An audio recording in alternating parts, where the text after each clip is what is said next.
There's a lot of information that you can get from a firm's production function. First, we must understand what a production function is.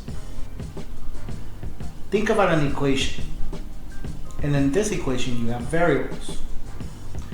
For production, the variables are our inputs of production. Here we have a simple example where the only input of production is our labor. So, what we will see from this graph is the relationship between the number of workers that you employ and the amount of output that gets produced. We can start off with our first point. If the amount of workers is 0, then obviously you will have no production. We graph this point here.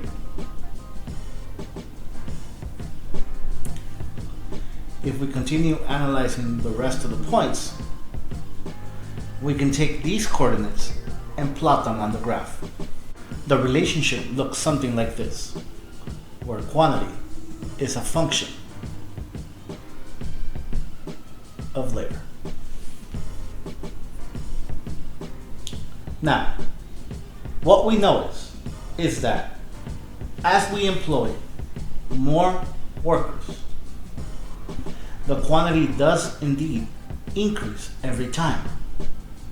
However, we can look at this graph and picture that if we employ more workers, let's say 6, 7, or 8, that this function will actually start decreasing.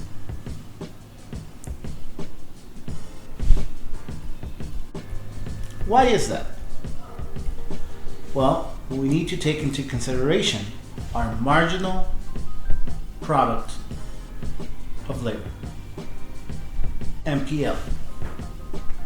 What is the marginal product of labor?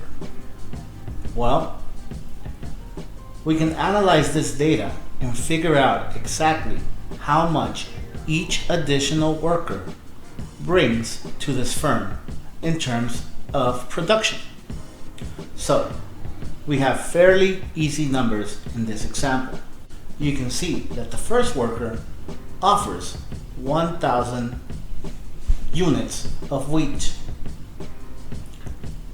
The second worker also increases the quantity of wheat, but by a lesser amount. The second worker only brings in 800 units. Let's calculate the rest of the MPL. There is a general formula that we can follow to calculate MPL. MPL equals to the change in quantity over the change in labor. In this example, the change in labor is always 1. So, all we really had to do was subtract the quantities. What we see from our marginal product of labor is that each additional unit of labor brings in less and less product. This explains the general shape of our production function, which is increasing at a decreasing rate. This information will be useful in later chapters as it will help us determine the optimal amount of labor that this firm should hire. Let's add layers to this example by introducing costs. As you can see on the right, we must pay $1,000 per month for the land regardless of how much wheat is grown. This is commonly referred to as a fixed cost. Notice that it says regardless of how much wheat is grown. Therefore, this $1,000 will never change. Hence the word fixed. Secondly, the market wage for a farm worker is $2,000 per month. From the example, we see that the number of workers changes as you increase the production. Therefore, any cost that changes with production will be labeled as a variable cost. Let's fill out this chart to explain these concepts. The cost of land will always be $1,000 per month. Secondly, let's fill out the cost of labor. The cost of labor is per worker, so obviously if there are no workers, the cost will be 0. As you add workers, you will need to add 2,000 per worker.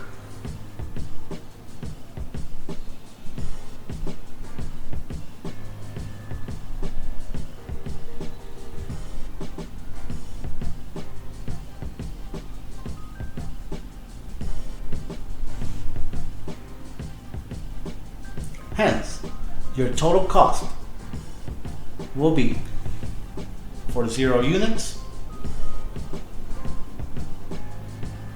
$1,000, and so on and so forth. Here, we see the concepts that we talked about before. The cost of land is my fixed cost.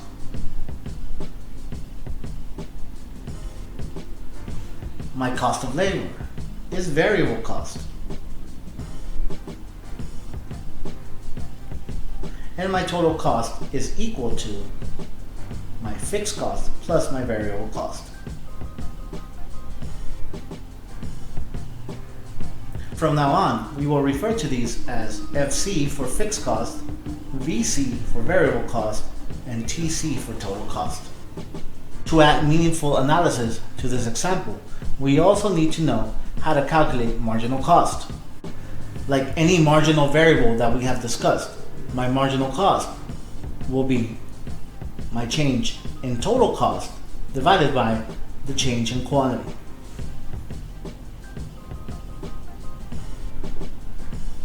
This example will help us practice with this formula. As you can see, the quantities are no longer increasing by units of 1. We start applying the formula on the first change, which will be from 0 units to 1,000 units. Let's plug in the numbers that we see here. The first example will have a change in cost of $2,000.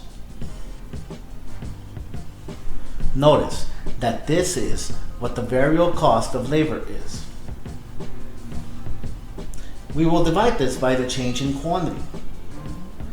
The quantity went from 0 to 1,000, so the change in quantity will be 1,000 units. This means that my marginal cost will be $2.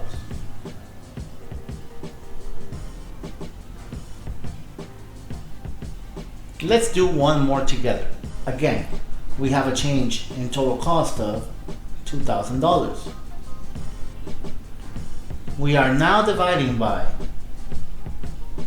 800.